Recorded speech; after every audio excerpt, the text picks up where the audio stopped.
Section 6.3, uniform circular motion. So we saw this back at the end of chapter 4. Now we are coming full circle to see it once more. So we can recall from chapter 4 that circular motion requires the centripetal acceleration, v squared divided by r, the radius of the motion. So now we're going to put that centripetal acceleration in terms of force and how that centripetal acceleration can describe an overall net force. So a couple of examples of, we can imagine being a passenger in a car that's rounding a curve. The car is going to accelerate towards the center of the curve due to a centripetal force provided by the inward friction of the tires. Your inertia, however, makes you want to continue on in your straight line. You don't want to accelerate inward. So you may feel friction from your seat, may also be pushed against the side of the car. This seems like an outward force, but you are actually just inertia trying to continue in a straight line, and the car is pushing you inward. So these inward forces are what keep you in this uniform circular motion in the car. This is a bender, right? It's hard to conceptualize, so think about it, wrestle with this some. Another example, perhaps a little less familiar to most of us, for a space shuttle, the shuttle is kept in orbit by the gravitational pull of Earth acting as the centripetal force. The force also acts on every atom in your body and keeps you in orbit around the Earth, so you float with no sensation of force, but yet are subject to the centripetal acceleration of constantly being in free fall as you're traveling around the Earth. Right, so with these in mind, we can say that this is the centripetal force, and it's not actually a new kind of force. It's not a physical specific force. It's simply an application of force. It's saying that the centripetal force is when there is a net force, when there's an acceleration that is centripetal, and so this net force, the centripetal force, is m times the centripetal acceleration, v squared over r. So it's a very specific net force, but it's not one force in particular. So a centripetal force will accelerate a body by changing the direction of the body's velocity without changing the body's speed.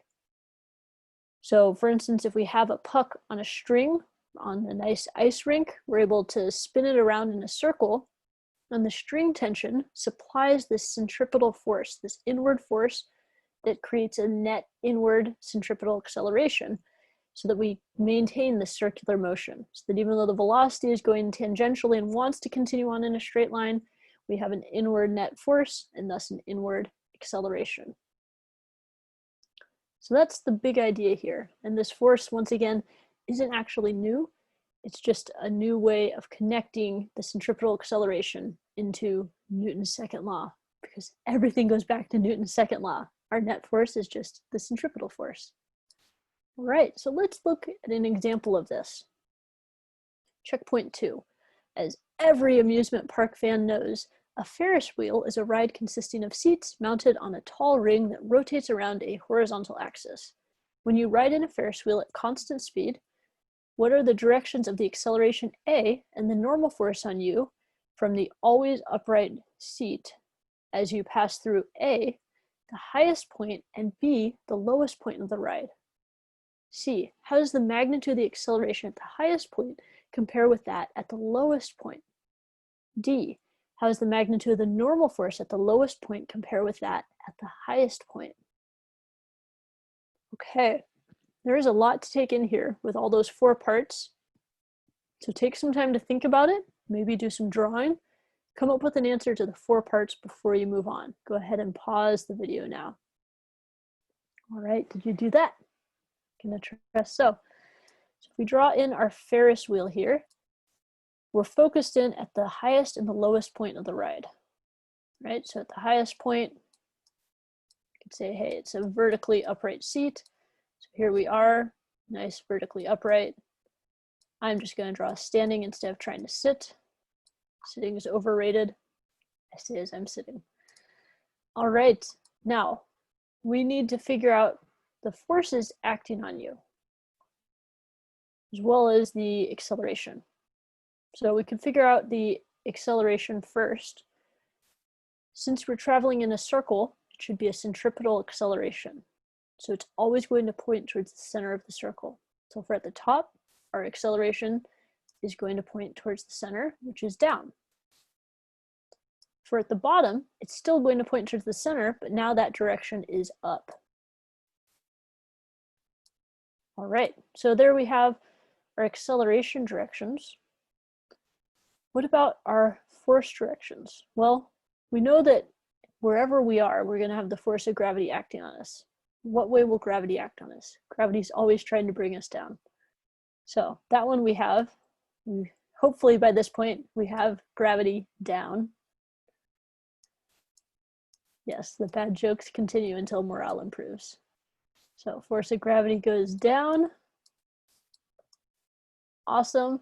Now the normal force. We know normal force needs to be perpendicular to the surface. And so the fact that it says it's an always upright seat tells me the normal force needs to be up.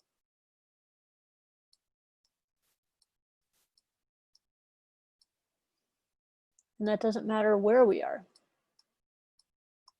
So in both cases, the normal force will be up, but the acceleration is going to change direction between being down versus up, versus if we're at the highest point or the lowest point.